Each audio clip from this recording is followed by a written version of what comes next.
Silah, rahmet, bereketa Xuda li ser we tawan be gelê heval û hûgirên hêja ji wecîzeyên Rîsaleyê Nûr em gihîştine gotina 136. Daneguhdarîkirin û hidayetkirin peywira wezîfa Xweda ye. İnsanlara dinletirmek ve hidayet vermek Cenab-ı Hakk'ın vazifesidir. Hemen hergav dibe ku ecel bê ger mirovê di xefletê de bigire dibe ku pir ziyanê bide jiyana wî yê ebedî.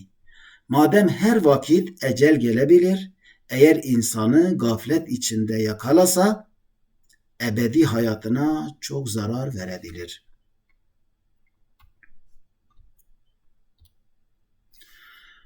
Günah di jiyana ebedî de nexweşiyên mayînde ne. Günahlar hayat-ı ebediyede daimi hastalıklardır. Nexweşî gafletê belav dike.